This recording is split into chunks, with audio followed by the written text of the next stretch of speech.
네. 네, 지금 감독님하고 배우분들 바로 자리하셨습니다. 네네. 이렇게 앉으시면 됩니다. 네, 그러면 바로 하겠습니다. 안녕하세요. 고맙습니다. 이렇게 와주셔서. 저 연출을 맡은 정유수입니다. 네, 윤지성 역할을 맡은 정준호입니다. 반갑습니다. 네, 안녕하세요. 극 중에서 한소영 역할을 맡은 신은경입니다. 네, 안녕하세요. 수지 역할을 맡은 심희영입니다.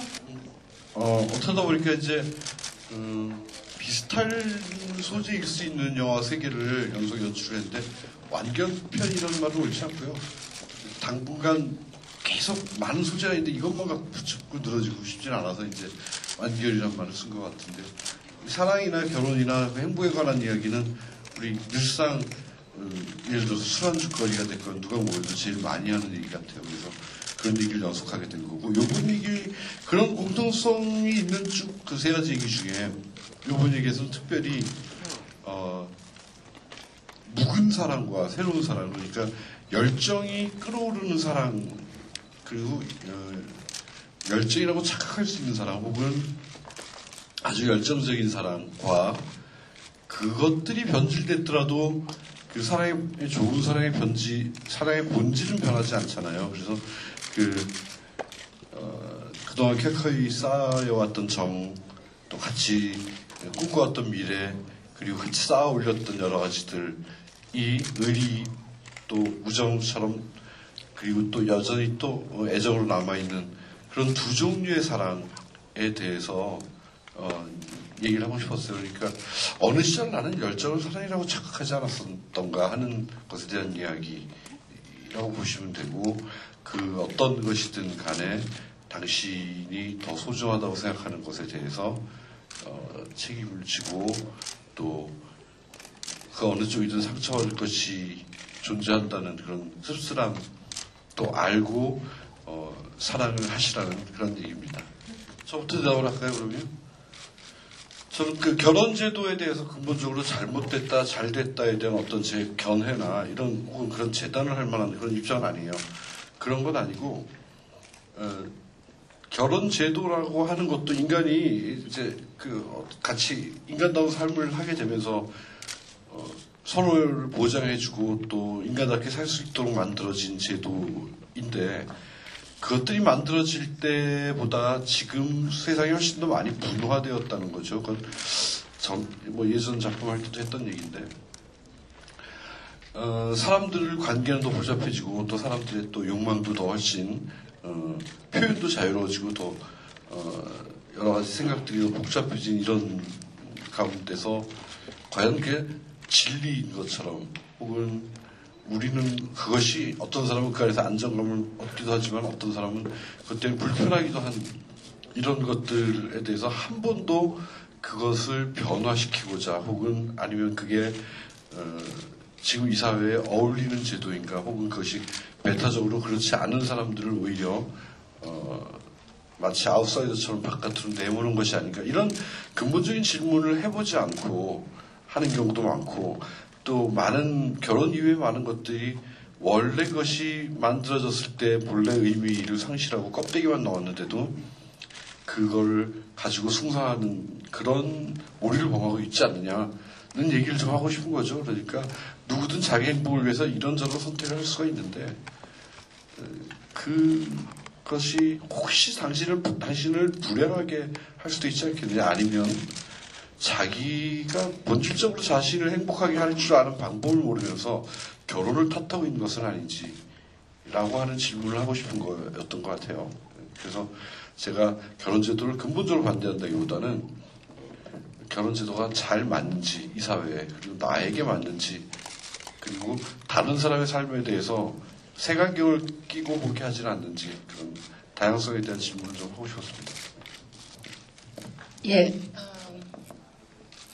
우선 저희 영화 두 여자, 사실은 제 소속사에서 제작을 하는 영화였어서 누구보다 먼저 그 시나리오 작업 단계에서 제가 내용을 볼 수 있었어갖고 굉장히 좀 신선한 충격인 부분이 있었어요.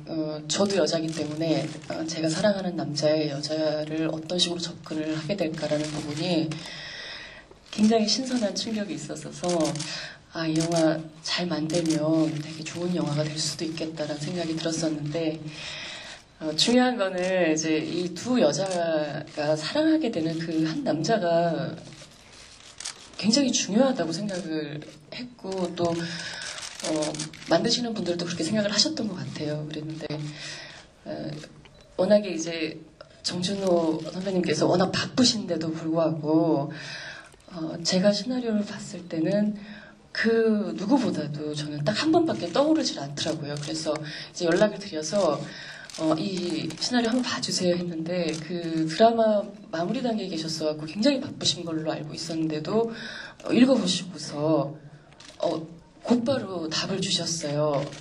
되게 좋고 하겠다고 예, 영화사에 답이 왔다고 하셔가지고 와 이거 정말 노출이나 여러 가지 부분들도 그렇고 이 어려운 감정들과 이런 부분들을 지금까지 좋은 이미지를 쌓아오신 오빠가 선뜻 결정을 하셨을 때는 아, 이 영화 정말 잘 될 수 있는 영화겠구나라고 생각을 해서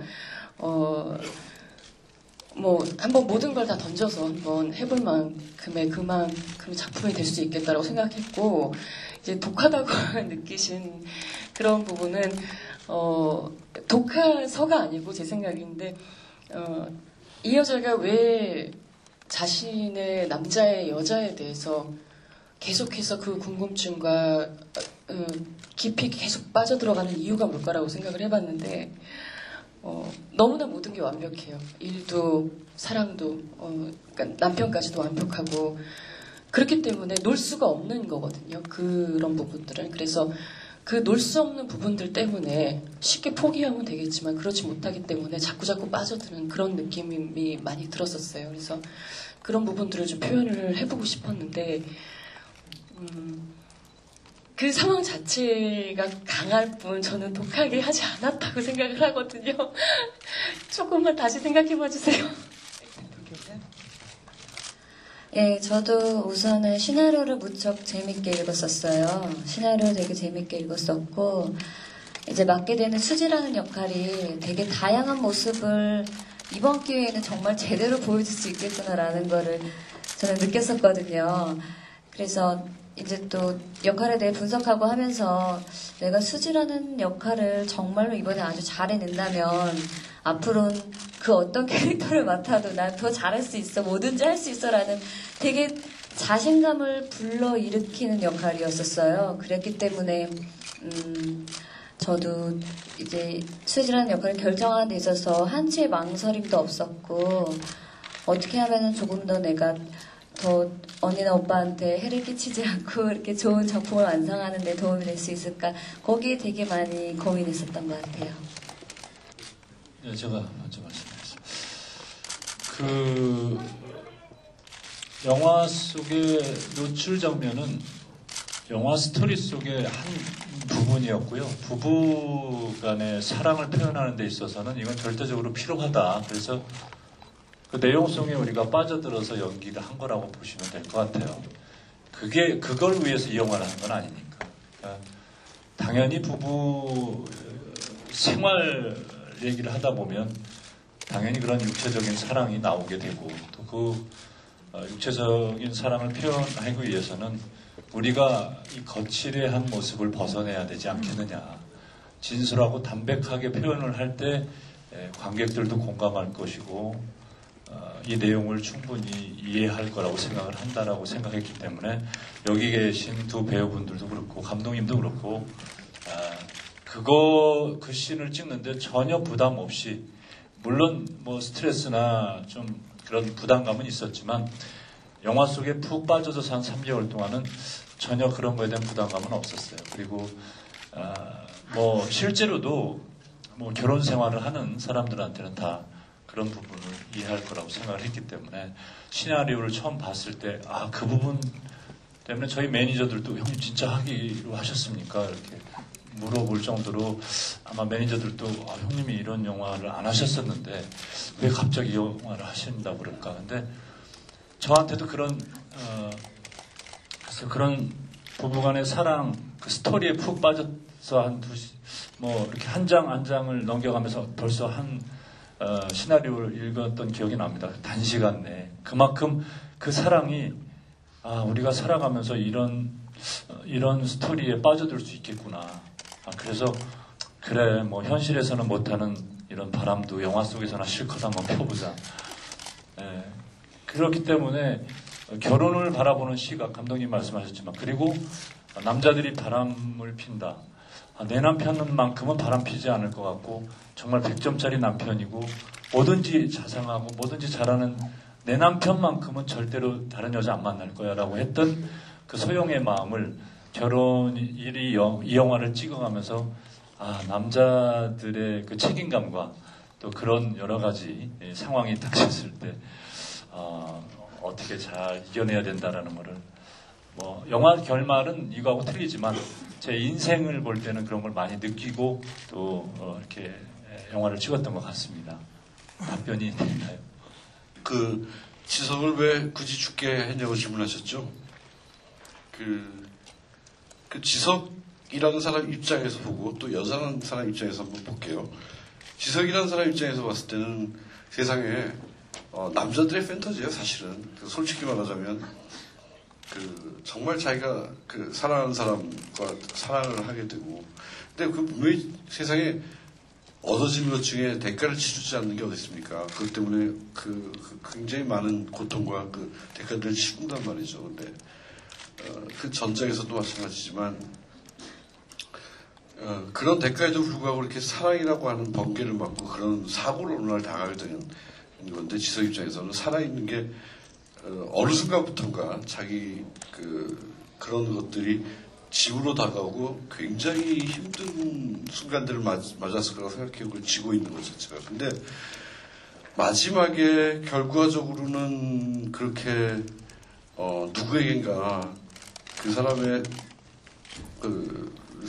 심장을 도려내야 할 것 같은 상처를 주게 된 그 사람이 자기가 그럼 죽음을 원한 건 아니지만 자기도 그런 순간을 맞이해야 하는 그 사람이 그런 순간에 과연 뭐 얼마나 더 살고 싶었을까 하는 생각도 들어요. 그렇게 상징적으로 표현하자면 죽음만큼 힘든 고통이었을 것 같다는 감정적으로 그런 생각이 좀 들고요. 여자 입장에서 보면 특히 소요 입장에서 보자면 제가 전작 아내가 결혼했다에서도 이제 그런 게 나오는데, 한 여자를 둘이 나눠 가졌다는 것 때문에 아둥바둥 싸우던 사람들이 그녀가 떠나버리고 나니까 그 반쪽 가졌던 그것마저 사라지고 나는 거잖아요. 그들이 그걸 그리워한단 말이죠. 그러니까 소용 입장이나 수지 입장에서도 사실은 완벽한 상실을 경험해 보는 것이 그들이 누구이고 그들이 무엇을 원하고 있는지를 정확하게 알게 되는 계기가 될 것 같아요. 그래서 그들을 괴롭게 했고, 하지만 좋은 기억도 주었고, 그리고 진짜로 사랑했던 그 남자가 사라져버리고 난 후에 소용에게 혹은 수지에게 무엇이 남아있을까.